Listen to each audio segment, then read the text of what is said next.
سوال کیا ہے، یہ قصائی ہے جو گائیں ذبح کرتے وقت اس کے سر پر ایک راڈ سے مارتا ہے یا نہیں تو کرنٹ کی جھٹکا دیتا ہے، جس کی وجہ سے جانور بے ہوش ہو جاتا ہے اور بے حس ہو جاتا ہے لیکن مرتا نہیں، تو اس طرح کرنا جائز ہے یا ناجائز؟ نیز اس طرح کے ذبیحہ کے گوشت کا کیا حکم ہے؟ کیا اس کے گوشت کو کھا سکتے ہیں یا اس کے کھانے میں کسی طرح کی کوئی کراہت ہے؟ تفصیل سے جواب دیں، عین نوازش ہوگی۔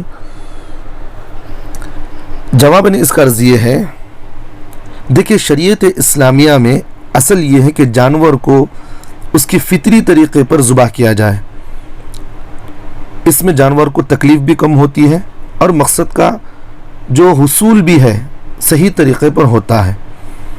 جیسے اللہ کے نبی علیہ الصلوۃ والسلام جانور کو ذبح کرنے سے پہلے اسے لٹایا کرتے تھے اور ذبح کیا کرتے تھے اور اس کو کوئی تکلیف نہیں دیتے تھے، جس سے جانور کو کوئی تکلیف نہ ہونے کی وجہ سے اطمینان کے ساتھ ذبح بھی ہو جایا کرتا تھا۔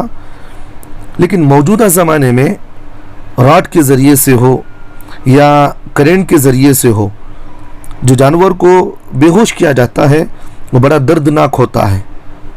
ظاہر ہے کہ جب پورے زور سے جانور کے سر پر راڈ لگے گی نا اور جو اس وقت کرنٹ کا جھٹکا لگتا ہے تو جانور کا پورا وجود ہل جاتا ہے اور شدید چوٹ آئے گی اس وقت جانور کو۔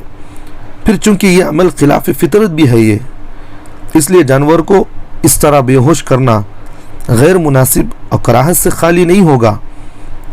اس لیے اس میں احتیاط یہی ہے کہ اس طرح کا عمل نہ کیا جائے کہ جانور کے سر پر مارنا یا اس کے سر یا اس کو کرنٹ شاک دینا جس کی وجہ سے اسے اتنی تکلیف ہوتی ہے۔ کبھی ایک مرتبہ آپ اس طرح عمل کر کے دیکھیں، کبھی ہم چھوٹی مار کو برداشت نہیں کر سکتے، چھوٹا ہم کرنٹ کے جھٹکے کو ہم برداشت نہیں کر سکتے، تو جانور کیسے برداشت کر سکے گا؟ حالانکہ اللہ نے جانور کے اندر بھی حس رکھی ہے، وہ بھی اس تکلیف کو سہتا ہے۔ اس کا مطلب یہی نہیں کہ آپ اس کو تکلیف پہنچائے۔ اللہ نے اس کو زبان تو دی ہے لیکن بولنے کی جو ہے صلاحیت ہم نہیں سن سکتے اس کی۔ اللہ نے اس کو بولنے کی صلاحیت بھی دی ہے، اللہ سنتے ہیں اس کی ساری صلاحیتوں کو، لیکن ہم اس زبان کو نہیں سن سکتے۔ تو بے زبان جانور کو اس طرح کے جو ہے معاملہ کرنا اچھی بات نہیں ہے اور یہ عمل احتیاط کے خلاف ہے۔ لیکن جہاں تک تعلق ہے جانور کے حلال ہونے کا، اگر جانور مرتا نہیں ہے مارنے کی وجہ سے یا کرنٹ شاک کی وجہ سے، جانور مرتا نہیں ہے بلکہ زندہ رہتا ہے اور ذبح کے وقت خون بہتا ہے تو جانور حلال ہوگا۔ ورنہ اگر وہ شاک کے ذریعے سے مر گیا یا مارنے کی وجہ سے، جس کی وجہ سے بعض جگہ تو ایسے زور سے مارتے ہیں، اس کے سینگوں کے درمیان اتنا زور سے اس کو لوہے کے راڈ سے مارتے ہیں کہ دماغ تک اس کی وہ جو راڈ ہے وہ دماغ تک پہنچ جاتی ہے، جس کی وجہ سے جانور کو بہت تکلیف ہوتی ہے۔ اس سے بعض جانور تو اس سے مر بھی جاتے ہیں، ان کی پوری حصہ ختم ہو گئی، اس میں مر بھی جاتے ہیں۔ پھر آپ ذبح کریں، خون بھی نہیں بہتا، کوئی نہیں بہتا، وہ مردار کے حکم میں ہو گیا، کرنٹ کا شاک دے دیا، جانور مر گیا۔ اب اسے آپ ذبح کریں، اب پھر وہ ہلتا نہیں، خون نہیں بہتا، وہ کیونکہ وہ پہلے ہی مر چکا ہے، اس لیے اس میں اندیشہ رہتا ہے کہ جانور زندہ ہے یا مردہ ہے۔